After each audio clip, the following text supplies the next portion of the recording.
আজকে আমি দেখাবো কিভাবে মাত্র 1 মিনিটের মধ্যে একটি পাসপোর্ট ছবি তৈরি করা সম্ভব। আপনারা প্রথমে আপনাদের যে কোনো একটি কম্পিউটারে যে কোনো একটি ব্রাউজার ওপেন করে নেবেন।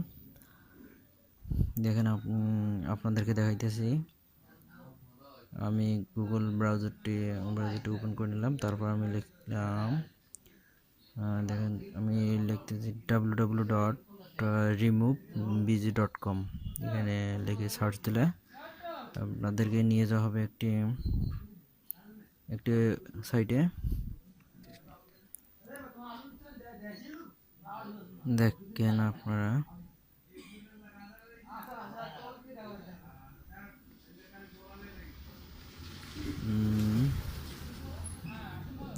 একটু আমাদের নেট কানেকশন স্লো থাকার কারণে একটু সময় নিচ্ছে।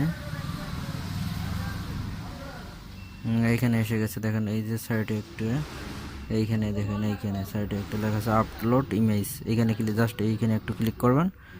আপনাদের আমি ডেস্কটপে আমার ছবিগুলো রেখে দিয়েছি, যেগুলো আমি করব, ব্যাকগ্রাউন্ড রিমুভ করব।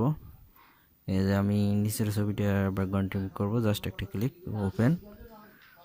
ওপেন করার পর এমনিতেই ব্যাকগ্রাউন্ড রিমুভ হবে অটোমেটিকলি। জাস্ট কিছুক্ষণ সময়, জাস্ট অল্প কিছুক্ষণ সময় আপনাদের ওয়েট করতে হবে, খুব অল্প সময়। খুব ইজিলি আপনি এখানে কাজ করতে পারবেন, খুব সহজে, কোনো ধরনের ঝামেলা ছাড়াই। আপনাদের একটু আমি স্লোভাবে দেখাইতেছি যাতে আপনারা সঠিকভাবে বুঝতে পারেন। এই দেখেন, খুব ইজিলিভাবে, একদম নিখুঁত, একদম সুন্দরভাবে, একদম সুন্দরভাবে। হ্যাঁ, আপনাদেরকে দেখেন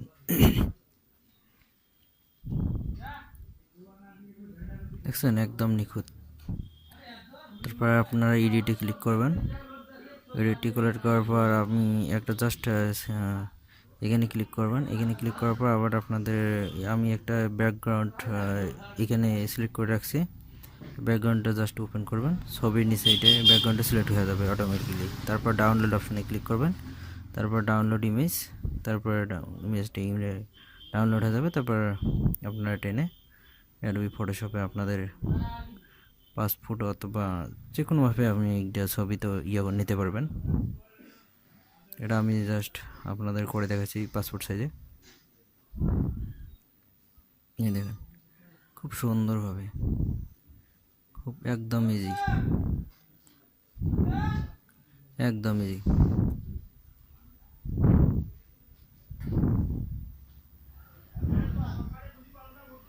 একদম ইজিভাবে আপনারা করতে পারবেন, একদম নিখুঁতভাবে। এখন আমি জাস্ট ছবিটা প্রিন্ট দেব, প্রিন্ট দিলে আমার ছবির কাজ শেষ।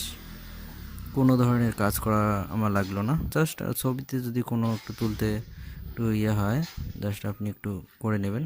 আমার একটা ছবিটা সুন্দর আছে, ডিএসএলআরতে করা ছবি। তারপর এই ছবিটা আমি প্রিন্ট দেবো, আমার Epson L3110 printer, high quality করে দেবো। এই জাস্ট এই প্রিন্ট। আমার চ্যানেলটা যদি আপনাদের ভালো লেগে থাকে, অবশ্যই একটি লাইক, একটি কমেন্ট, একটি সাবস্ক্রাইব করে নেবেন।